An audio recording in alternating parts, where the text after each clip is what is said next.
cette vidéo. Je suis très heureux de vous retrouver après ces quelques jours de pause pour moi. On va réparer ce PC. Donc il nous a été confié aujourd'hui un Asus 751Y. Donc le client me dit qu'il ne démarre plus.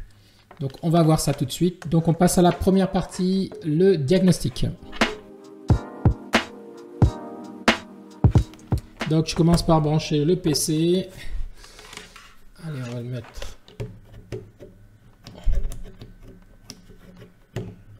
Voilà, dans une prise. Allez, on appuie sur le bouton de démarrage et on regarde ce qui se passe. Ok, donc déjà on a... Ok, donc on a passé le BIOS manifestement. Préparation à la réparation automatique. Donc ça, c'est pas bon signe. Ça veut dire qu'il y a un souci sur le Windows. Donc du coup, il essaye de réparer automatiquement le Windows en allant dans la console de réparation. Et en lançant la réparation automatique, c'est-à-dire qu'il va contrôler s'il peut récupérer à partir de la partition de réinstallation des fichiers manquants ou corrompus sur le Windows. Donc on le laisse travailler pour voir si ça aboutit ou pas. Quand vous avez un PC qui ne démarre pas, le diagnostic, c'est problème d'alimentation, composants internes, etc. Mais si jamais il démarre, comme c'est le cas ici, qu'il a passé la phase de BIOS et qu'après il a des soucis, c'est obligatoirement un problème soit de disque dur qui a un souci, et donc du coup le Windows dessus ne peut pas se lancer, s'exécuter, soit c'est le Windows, le disque dur n'a pas de problème, et c'est le Windows qui a un problème, qui est corrompu, comme c'est le cas ici avec des fichiers manquants ou des soucis. Alors, c'est difficile de savoir si c'est parce que le disque dur a un problème, donc des secteurs défectueux par exemple, que le Windows a des fichiers corrompus, ou est-ce que le disque dur va bien et que c'est le Windows qui a des problèmes. Donc, moi je ne m'embarrasse pas. Dans ces cas-là, ce qu'on va faire, c'est que, je vous avais expliqué ça dans les vidéos précédentes, j'ai deux disques durs, vous voyez ici, qui sont préparés. Un disque dur avec un Windows 10 en UEFI, un disque dur avec un Windows 10 en Legacy, qui sont déjà prêts avec des Windows dessus, des logiciels installés, bref, les mises à jour faites. Donc on va remplacer le disque dur qui est dedans directement par un Windows 10 déjà prêt, un disque déjà prêt. Donc si vous voulez savoir comment faire ces disques durs, donc j'ai une formation qui vous explique comment créer et industrialiser même la duplication de ces disques, pour que vous en ayez toujours de près. Je vous mets le lien en description, vous n'aurez qu'à aller voir. Et sinon, ça va me permettre à la fois de faire mon diagnostic, donc de ne pas perdre de temps. Donc ici, on voit qu'il n'y arrive pas, ça fait un moment qu'il y est là. Donc de ne pas perdre de temps, je vais mettre un disque dur dessus, je vais démarrer dessus. Si ça démarre, c'est bien un souci qui était un souci sur le Windows ou sur le disque dur. Mais pour ne pas m'embarrasser à savoir si c'était l'un ou l'autre, ben en fait, je remplace directement. Un disque dur comme ça coûte entre 30 et 40 €. La préparation du Windows, rien du tout. Voilà, ça coûte pas de l'argent. Et donc, du coup, je mets ça dedans. Et si c'est OK, j'ai plus qu'à récupérer les données du client pour les transférer dans le nouveau système. Donc, c'est ce qu'on va faire. On ne va pas patienter 4 heures à attendre que ça fonctionne, puisque le client m'a dit qu'il avait déjà laissé une nuit entière sans que ça donne quoi que ce soit. Allez, donc on va le forcer à l'éteindre et on passe à la deuxième partie qui va consister à retirer le disque qu'il y a dedans et le remplacer par un Windows 10. Alors, on va tenter notre chance avec un Windows 10 en UEFI. Alors, parce que je pense que le système déjà devait être au moins hybride, c'est-à-dire qu'à l'époque, pour ce type de modèle, il pouvait démarrer en Legacy ou en UEFI. Donc, on va privilégier l'UEFI ici, qui est quand même beaucoup plus intéressant. Allez, donc on le force à s'éteindre. J'appuie sur le bouton de démarrer jusqu'à ce qu'il s'éteigne. Voilà, il s'est éteint, je le débranche et on passe à la deuxième partie. Ok, donc dans cette deuxième partie, ce qu'on va faire, c'est qu'on va retirer le disque dur et on va le remplacer par notre disque dur déjà préparé. Allez, c'est parti.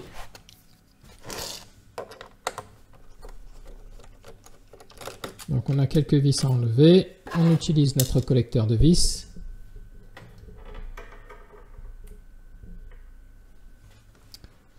Voilà. En principe, dedans, je vais trouver un disque dur qui va être un disque dur mécanique. Vous voyez ici le logo du Windows, ça m'indique bien qu'il y avait un Windows de base dedans. Donc certainement un Windows 8 à l'époque, parce que c'est quand même un PC qui est un peu ancien. Donc ça n'était certainement pas un Windows 10. mais probablement un Windows 8. Donc qui dit Windows 8 disait le début de l'arrivée des BIOS en UEFI. Hein, c'est pour ça que tout à l'heure je vous disais je vais prendre un disque dur UEFI préparé plutôt qu'un disque dur en Legacy.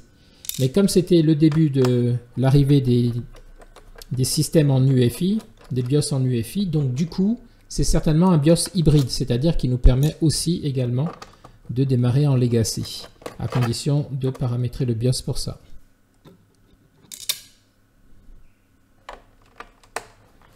De tête, hein, sur ce type de PC, ça se défait assez facilement une fois qu'on a enlevé les vis, il n'y a pas de surprise. Vous, évidemment, si vous n'avez pas fait ça, vous n'avez jamais fait ça, vous ne connaissez pas le PC, je vous recommande de regarder des vidéos sur YouTube. Vous tapez Disassembly suivi du modèle et de la marque du PC et vous allez trouver des vidéos qui expliquent comment démonter. Disassembly, ça veut dire démonter complètement, hein, désosser. Voilà, donc on a enlevé nos vis. Allez, on va prendre un Mediator et puis on va défaire le capot. Souvent, ce qu'on a dans ces cas, dans ces PC-là, c'est qu'on a on a les nappes du clavier qui sont rattachées, donc il faudra faire gaffe de ne pas arracher le capot. Allez. On trouve un point d'insertion sur les côtés. Et puis, gentiment, pour ne pas casser, parce que c'est souvent en plastique ici, les clips là, pour ne pas les casser. Voilà, on va déclipper.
Bon, il est un peu récalcitrant. Mais comme vous savez maintenant, dans les Rodrigue en live, on laisse les cascades. Donc, je vais pas vous couper ça. Pour ne pas que vous disiez que...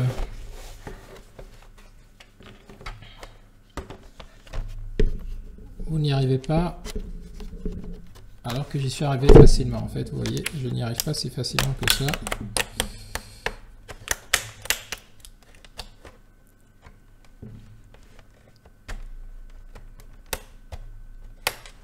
Est-ce que j'ai bien retiré toutes les vis là? Je commence à avoir un doute. Et on va voir.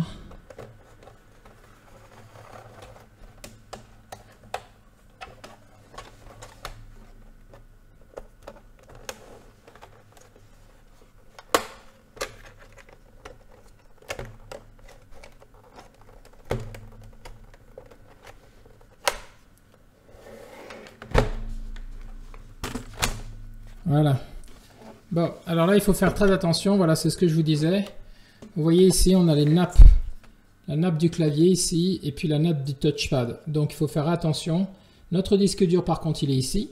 Donc, peut-être qu'on n'a même pas besoin de défaire les nappes pour récupérer et retirer le disque dur. Donc on va baisser ça. On va décaler ça légèrement vers le haut. Voilà, pas besoin de tirer sur les nappes. On a accès au disque dur facilement. Allez, encore 1, 2, 3. 3 coups de tournevis. Et on n'est pas loin du résultat.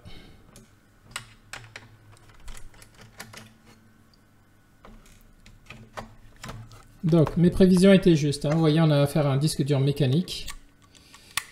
Donc, on va le remplacer par un disque dur Windows 10 préparé en UEFI. Je mets des petits U devant, comme ça je sais que c'est de l'UEFI. Donc, c'est des disques durs 240 Go. Ça fera largement le job. Les clients ont rarement plus de 100 Go de données, surtout pour le monsieur que j'ai eu, évidemment, que j'ai questionné. C'est un monsieur qui utilise son PC uniquement pour aller sur Internet récupérer ses mails et chercher quelques informations. Donc, il a quelques photos dedans et c'est tout. Allez, on remplace donc le disque mécanique qu'on va utiliser tout à l'heure pour aller chercher les données dedans par le disque dur électronique SSD, celui-ci. Je remets mes vis. Donc là, hein, évidemment, on va gagner un temps fou parce que pas besoin d'installer Windows, pas besoin de faire les mises à jour, pas besoin mise à jour facultative, mise à jour Windows Update, mise à jour des applications, pas besoin d'installer et de configurer le Windows, d'installer les programmes de démarrage. Tout ça est déjà dans le disque. Et comment on fait ça? On crée une image des disques déjà prête et on va les dupliquer à l'infini en 15 minutes sur les nouveaux disques durs vierges qu'on a commandés.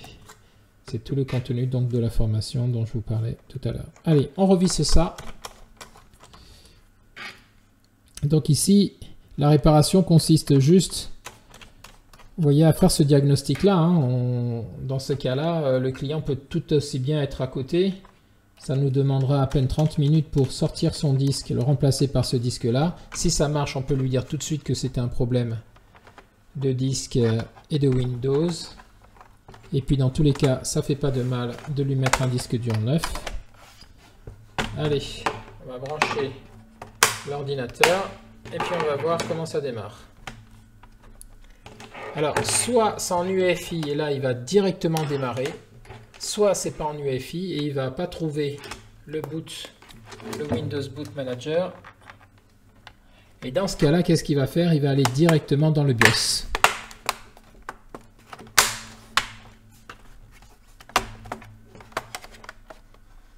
Voilà, donc en remettant le volet, ça a directement basculé appuyé sur le bouton de démarrage ici.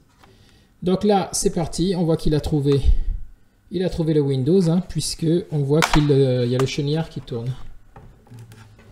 Donc là, comme le système est neuf, ce qu'il va faire, c'est qu'il va prendre 1 minute ou 2 pour pouvoir charger les périphériques, les pilotes génériques, puisque pour lui, il ne connaît pas encore ce PC, mais les présentations vont être rapides, vous allez voir.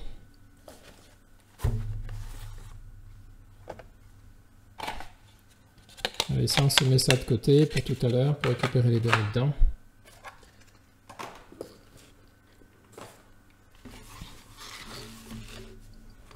Voilà, le disque étant un SSD, vous allez voir que ça va être beaucoup plus rapide. Hein. Enfin, en même temps, il n'a pas démarré tout à l'heure, l'autre disque. Donc, on ne sait pas si ça aurait été rapide ou pas, mais ça sera forcément plus rapide qu'un disque dur mécanique. Hein.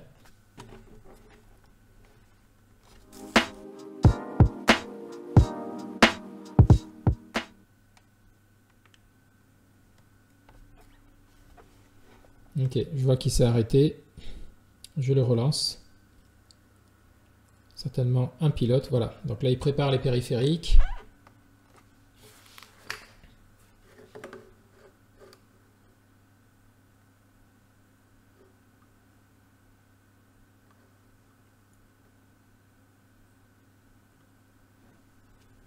Voilà, donc c'était téléchargement des pilotes qui l'a fait redémarrer.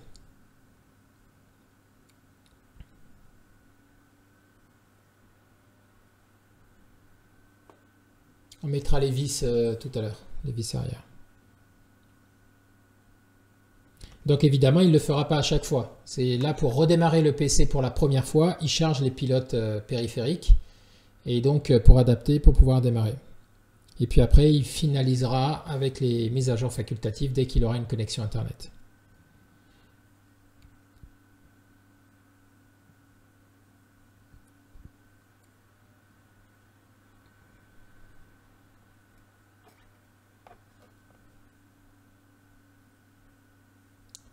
Je sais qu'on a commencé vers 21h15, il est 21h38, voilà, donc ça fait presque 20 minutes là.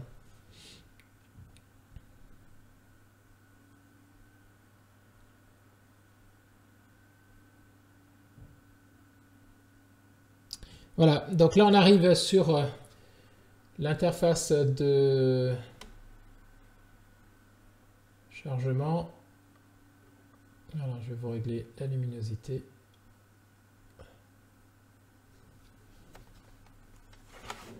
Voilà, c'est toujours un peu plus long quand il démarre pour la première fois, évidemment. C'est comme je vous disais, il y a tous les pilotes à mettre en place.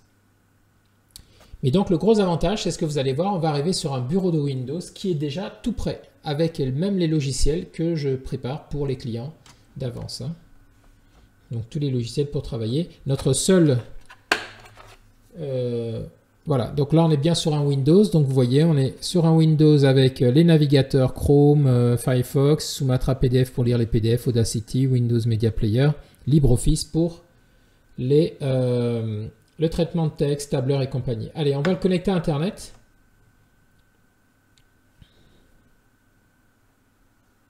On va aller chercher les réseaux.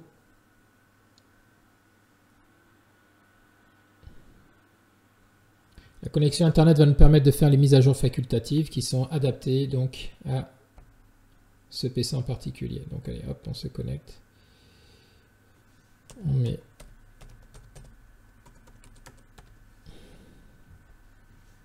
la clé Wi-Fi.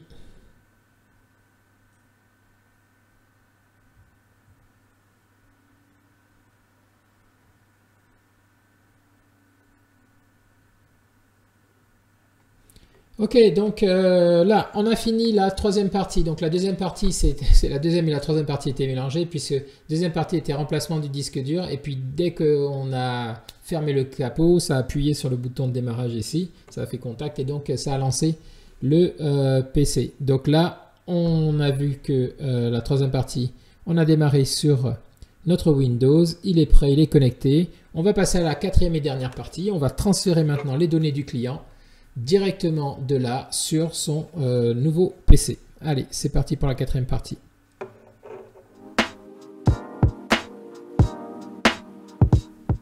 Donc dans cette quatrième partie, je vais vous avancer pour que vous y voyez un peu plus, parce que là on va travailler maintenant exclusivement sur le PC. Je vais ajuster la luminosité.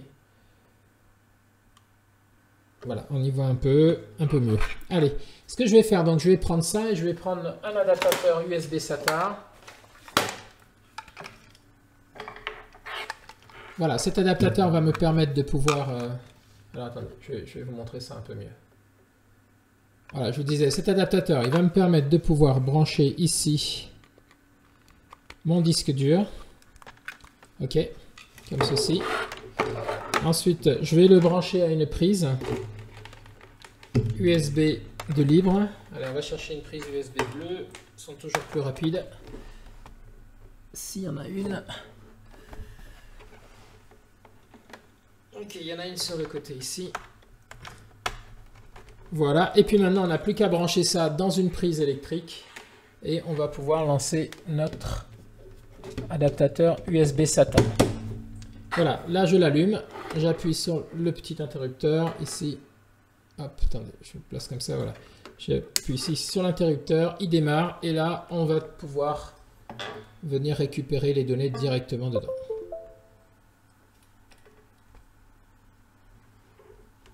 Voilà, donc on a entendu le disque dur être détecté.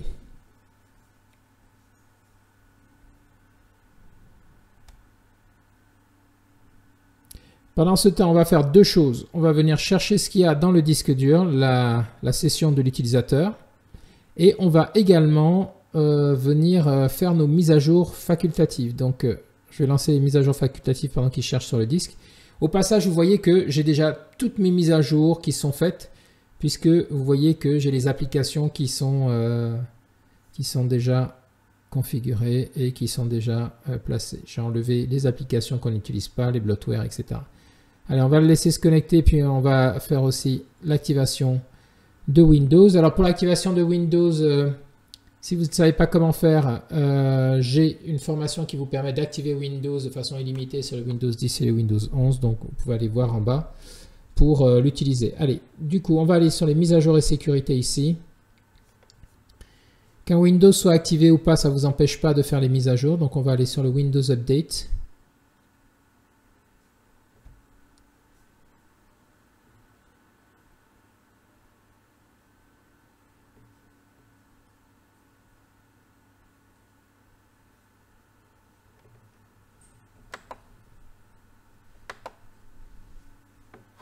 Voilà, donc là, il fait les mises à jour depuis la création du disque du système jusqu'à aujourd'hui. Donc il en a trouvé quelques-unes. Vous voyez, c'est les mises à jour qui sont liées essentiellement au PC. On a la mise à jour de l'écran, de Asus ici, du système.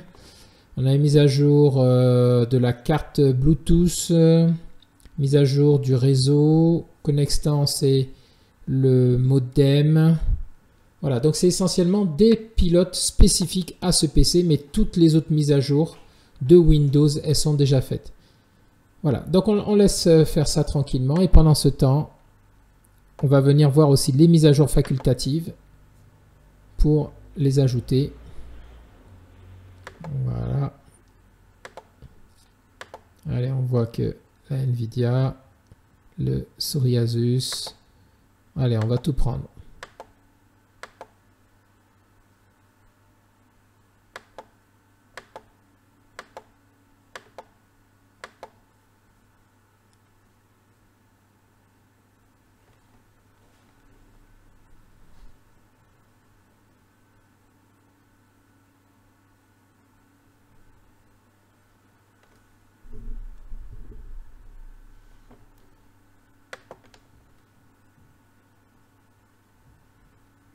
Jeter un coup d'œil dans le gestionnaire de tâches parce que je vois qu'il rame un peu là. M'assurer qu'on n'a pas un défaut sur le disque dur. Donc gestionnaire des tâches, clic droit dans la barre en bas, on va dans plus de détails ici, on va dans performance. Oui, oui, d'accord, ok. Bon, c'est le processeur qui a du mal, qui est à 100% là, le processeur. Bon, ça, on peut pas faire grand chose, hein. C'est AMD Radeon R2. Bon, ok. Sinon, on a notre disque dur. Hein. Notre disque dur, un SSD. Là, on voit qu'il est à 1%, donc c'est très bien. Il n'est pas occupé. Notre disque dur en USB. Là, on voit qu'il est à 100%. Là, il galère, le Toshiba. Donc, certainement que le problème venait de là. C'est pour ça que le Windows dessus n'a pas pu démarrer. Bon, c'est pas grave, on va continuer donc nos mises à jour. Donc on va cocher ici toutes les mises à jour facultatives.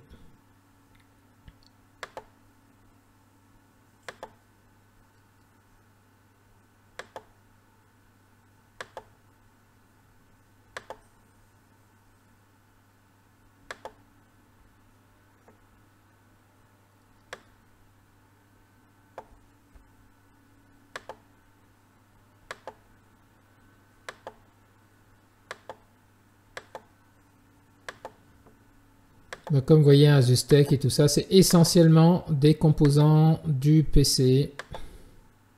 Mais ce n'est pas des mises à jour de Windows à proprement parler. Hein. Toutes ces mises à jour ont déjà été faites en amont. Ok, donc on va cliquer sur télécharger et installer en bas. Et du coup, comme ça, il va... Il a du mal là, je vois.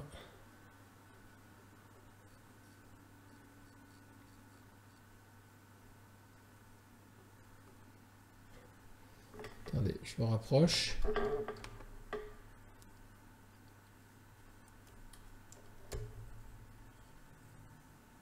Voilà, c'est un peu mieux. Désolé pour la vidéo. Ok, donc on le laisse faire ça. Et pendant ce temps, donc on a dit qu'on venait chercher sur le disque dur.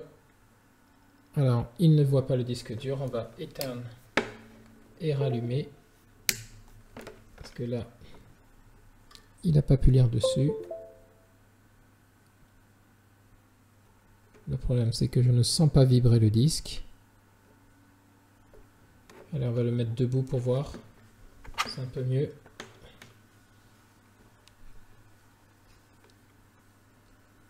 Ok, donc là, je le sens vibrer un peu plus.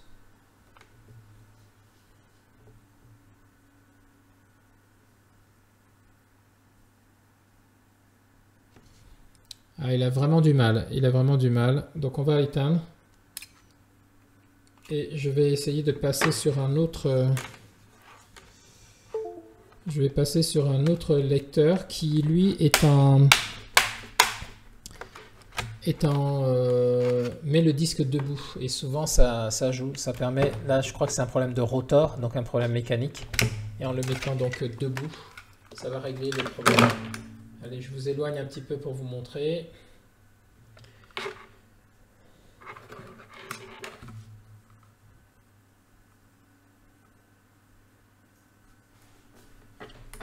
Voilà, je vais vous montrer à quoi ça ressemble, ce boîtier. Voilà, donc c'est un boîtier comme ceci. Donc on va mettre le disque tête en bas. Souvent ça la réussit mieux. Voilà, comme ceci. Et puis on va brancher, donc ça se branche pareil. Donc un câble USB qui se met dans le PC.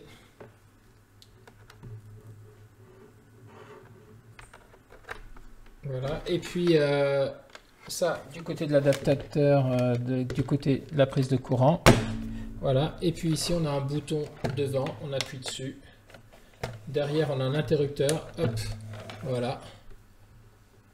Et une fois que l'interrupteur est mis, allez, on devrait voir si on a un meilleur résultat avec celui-là. Voilà, je ne l'ai même pas entendu faire du bruit.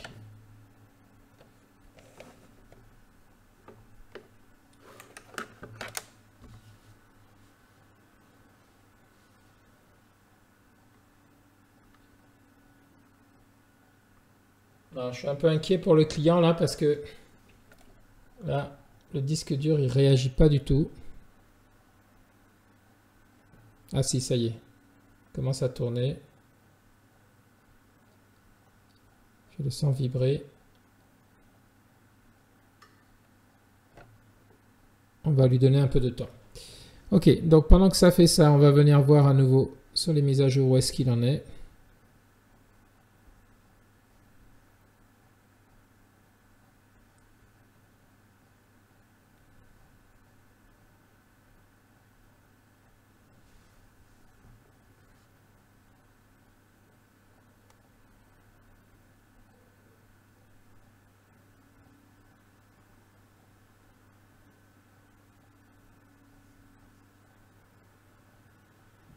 Ok, c'est en cours. Bon, ici c'est plus que problématique là parce qu'on voit que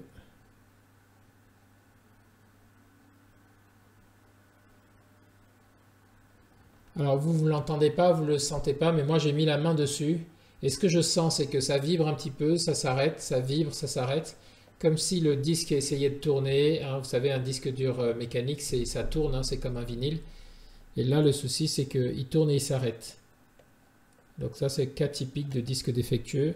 Le client m'a dit qu'en plus c'était arrivé pratiquement du jour au lendemain, donc je crains que le disque dur soit, voilà, il est mal vieilli quoi. Donc dans ces cas-là, ben, malheureusement, on ne va pas pouvoir récupérer les données dessus si on n'arrive pas à accéder au disque, hein. On ne va pas l'envoyer pour 30 000 €, hein, pour, en labo, en chambre sous vide, pour qu'il démonte les plateaux, qu'ils essayent de les remonter. Je ne pense pas que le client ait ce budget-là. Donc si malheureusement on n'arrive pas, allez, je vais le mettre sur l'autre. On va voir. Voilà, on va difficilement pouvoir faire des miracles, hein.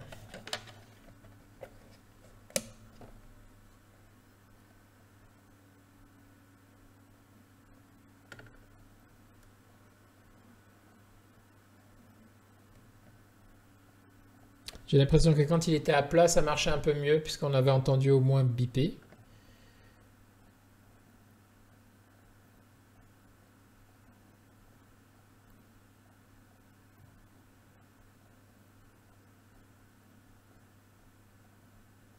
Ouais, non, ça va pas le faire. Bon, ben, game over. Hein. Dans tous les cas, nous, notre mise à jour, on va la finaliser.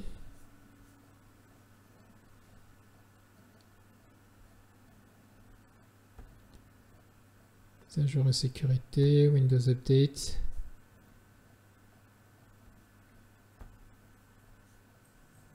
Et puis donc je vais activer le Windows avec ma méthode.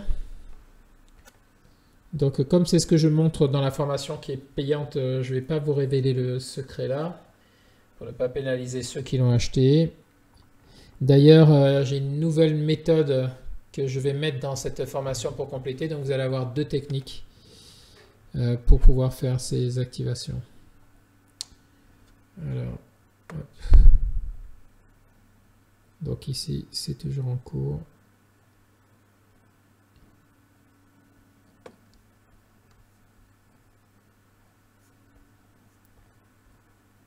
Allez, je fais l'activation et on se retrouve juste après.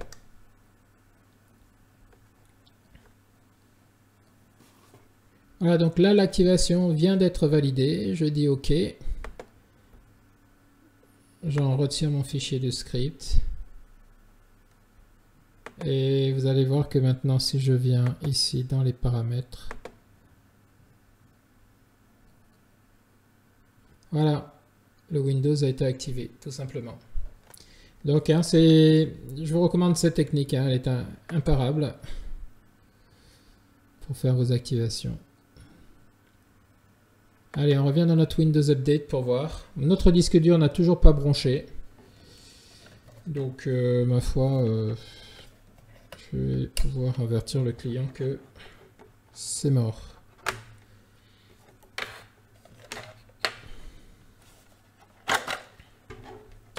Allez, on débranche ça.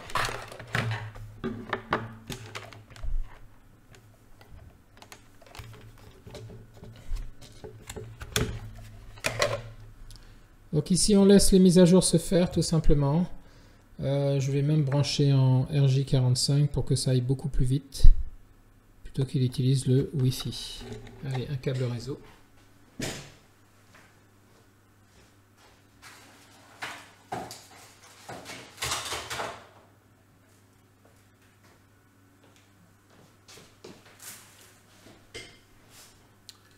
Voilà, câble réseau et...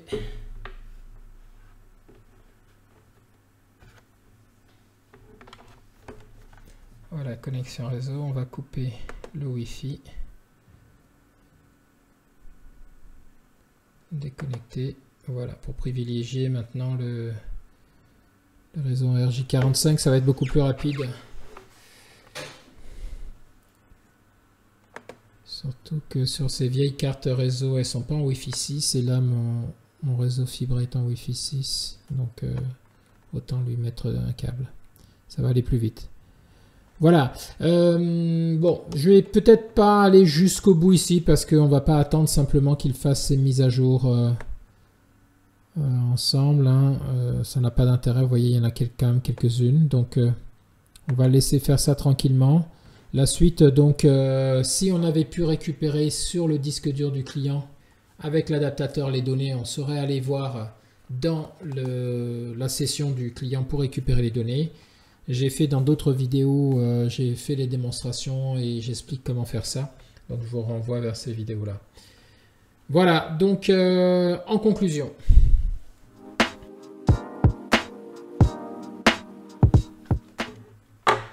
Donc pour conclure, en fait, vous voyez que c'est pas très compliqué quand on sait préparer à l'avance des disques durs avec des Windows déjà prêts et des systèmes prêts. On gagne quasiment 3 heures, hein, 3 heures, 3 heures et demie. C'est le temps qu'il faut pour installer tout un Windows et surtout faire toutes les mises à jour facultatives, configurer le Windows, faire les mises à jour des antivirus, etc. Donc tout ça, c'est du temps qu'on gagne et vous avez juste après, avec ces disques durs, qui peuvent être montés après en 15 minutes entre un disque dur vierge pour déployer l'image dessus. Donc c'est ce que je montre dans la formation, et puis après l'activation qui est aussi en formation et qui vous permet de pouvoir activer votre Windows tranquillement si ça ne s'est pas fait automatiquement. Donc voilà, ça c'est du dépannage express. Vous voyez que là il est 22 h, on a commencé vers 21h15 à peu près. Donc en 3/4 d'heure, et encore c'est parce que bon, je fais la vidéo, sinon je serais allé un peu plus vite. Donc en 3/4 d'heure, le dépannage est fait sans problème. Et vous pouvez comme ça aller très vite avec ces disques durs qui sont déjà préparés. C'est tout l'intérêt de la chose.